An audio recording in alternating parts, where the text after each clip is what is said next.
E aí, gurizada? Então, assim, ó, a gente vai gravar uma aula hoje de história do sexto ano, tá? Revisão para avaliação. Então, assim, ó, em primeiro lugar, quando a gente fala em história, tá? Trabalho de historiador, a gente tem que ter noção de algumas coisinhas. Primeiras coisinhas, assim, ó, para trabalhar com história tem que ter fonte, ou seja, as chamadas fontes históricas, né? A gente viu lá no comecinho do ano, elas podem ser escritas, pode ser desenhos, fotografias. Então, tudo aquilo que foi nos deixado, né, no passado pelo ser humano, aquilo pode vir a se transformar, né, aquilo virá a se transformar em história futura. Né? Então, para se estudar história, tem que ter fonte. Fonte, né, o objeto de estudo do historiador.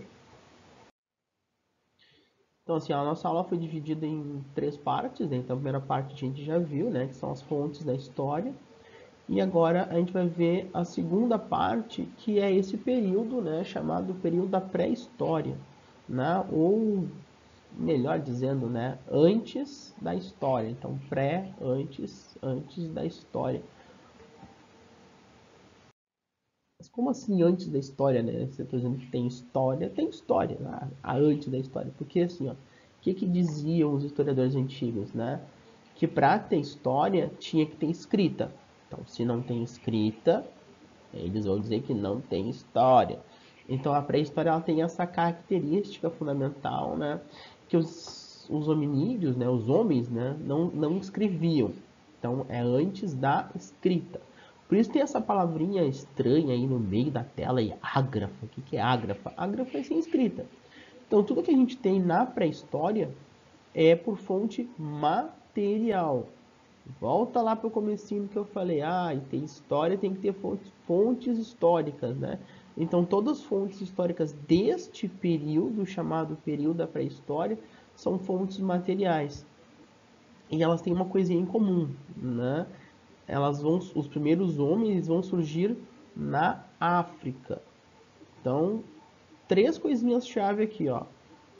Pré-história não tem escrita, tá? São fontes materiais e elas surgem na África. Dando sequência, tem dois tipos de fontes históricas aí, ó.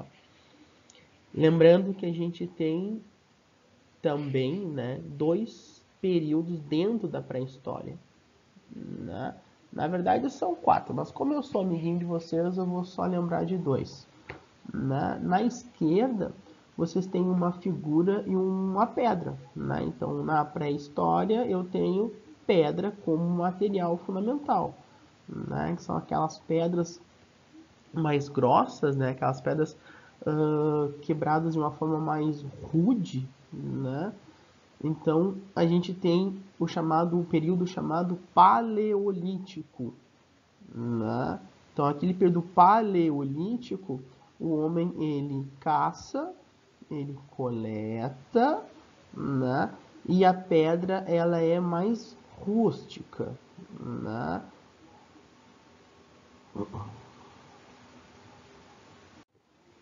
Que seria essa pedra mais rústica, né?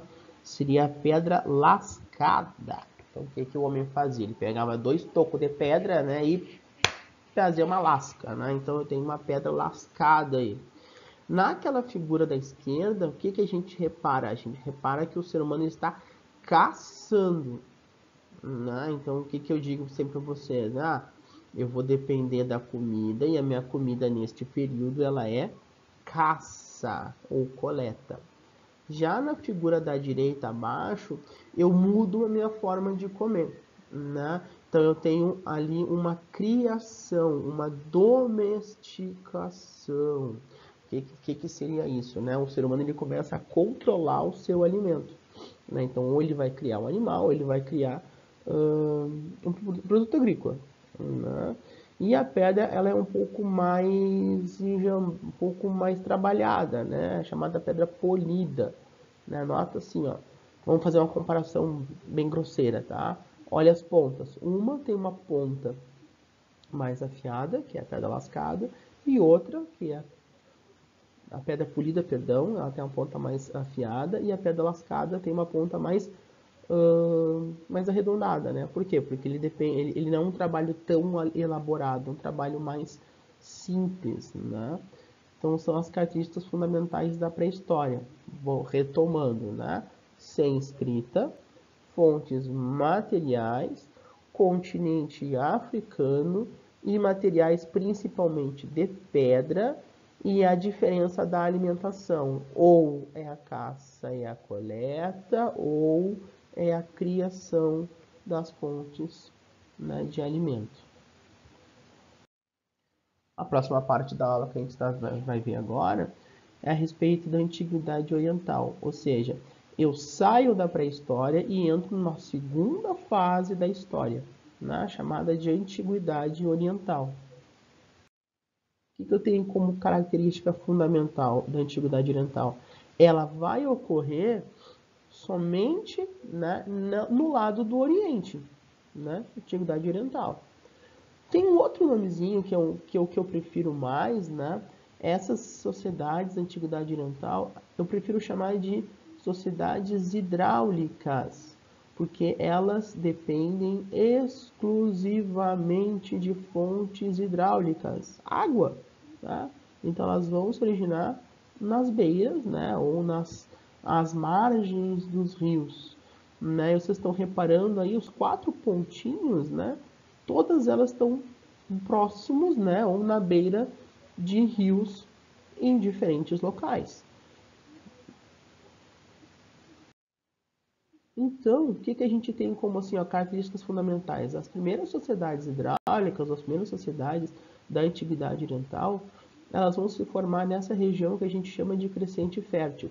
Tá um mapinha bem bonitinho aí, graças a Deus que vocês estão vendo no computador ou no celular, né? Porque se eu fosse em sala de aula, eu ia estar desenhando esse mapa e ia ficar horrível, né? Então, o que eu tenho? Eu tenho 3 rios aí, ó. Eu tenho o Rio Tigre, o Rio Eufrates na região da Mesopotâmia e o Rio Nilo na região do Egito. O que eu faço? Se eu juntar as duas regiões e fazer um desenho no mapa, eu faço o formato de uma lua crescente. Então, por isso a região do crescente, né? Por que ela é fértil? Né? Porque essa região é um deserto. E mesmo no meio de um deserto, eles conseguem plantar e colher, né? Porque eles dependem muito da agricultura, essas sociedades, tanto a Mesopotâmia quanto o Egito, né? Então, o que a gente tem aí? A gente tem uma região chamada de crescente fértil, e nós temos 2 sociedades hidráulicas. Só isso? Não. O que eu tenho outras características dessas sociedades aí? Elas são teocráticas. Tá ali, ó, a primeira palavrinha vermelha ali embaixo. Como que é teocracia? Os governantes não são somente governantes. Os governantes são considerados deuses. Né? Então, o meu rei, na verdade, ele é meu Deus. Ele é um Deus vivo. Então, isso é uma característica fundamental nessas sociedades, dessas regiões aí, onde os seus reis eles são divinos, né? São reis deuses. Outra característica que está do lado ali em vermelho, né? Eles são politeístas. Como assim politeístas? Eles acreditam em vários deuses. Então, eles têm vários deuses naquela região. Um dos deuses é os seus reis, né? Então, por isso chamado sistema de governo teocrático. Dependem das cheias dos rios para plantar. Então, são povos agrícolas. Estão numa região de deserto, onde somente tem fertilidade por conta dos rios. Então, região de crescente fértil ou sociedades hidráulicas. Por fim, não menos importante, né? Nessas regiões foram inventados os primeiros sistemas de escrita. A primeira escrita já está ali, ó, segunda palavrinha vermelha ali, ó, cuneiforme. Então as primeiras escritas elas tinham esse nomezinho estranho, esse nomezinho diferente, aí, cuneiforme. Por que cuneiforme? Porque tem forma de cunha, né? Ou se tu preferir para te lembrar melhor, a forma de unha, cunha, cuneiforme. O que são essas letras cuneiformes? São esse exemplo aí que está nessa tabelinha de argila. Então eles pegavam uma placa de argila, pegavam uma cunha, né, uma ferramenta, e faziam a marcação na argila e faziam suas primeiras escritas. Então, eu só saí da pré-história, né, porque eu inventei a escrita. Então, eu saí da pré-história que não tinha escrita e a antiguidade tem escrita.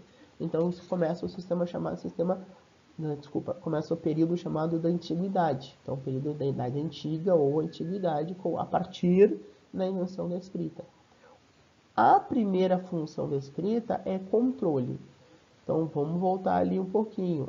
Eles trabalham com agricultura, então eles plantam. A plantação tinha que ser controlada. Então, eles usavam os escribas ou os escritores que faziam esse controle da agricultura, e o rei, né, fazia a cobrança de impostos, né, a cobrança de tributos em cima das plantações. Uma segunda utilidade para a escrita, isso já na Mesopotâmia, nós vamos ter o surgimento das leis. São chamadas leis de Hammurabi. O que são as leis de Hammurabi? Né? É o primeiro sistema de leis escrito. Né? Então, o que eles faziam? Eles previam punições. Né? Então, eles previam a pena, né? A punição, e previam o crime. Né? Então, por exemplo, a pessoa roubou de alguém. Né? Então, fulano roubou de alguém. Então, eu vou lá na lei de Hammurabi e vou ver qual é a punição para aquela classe de pessoa. Né? Então, são chamadas leis de Hammurabi. Uma das características da lei de Hammurabi, né, é a famosa expressão olho por olho, dente por dente. Né? Então, o camarada, ele tinha o seu bem assaltado, né, seu bem roubado, ele ia lá e roubava de quem tinha roubado ele. Né? Então é chamado olho por olho, dente por dente. Né? Então o que eu sofri, eu vou fazer o outro sofrer na mesma proporção ou pior. Né? Então era mais ou menos isso aí que a gente tinha que retomar para a provinha. Qualquer dúvida, sempre digo, solta o grito.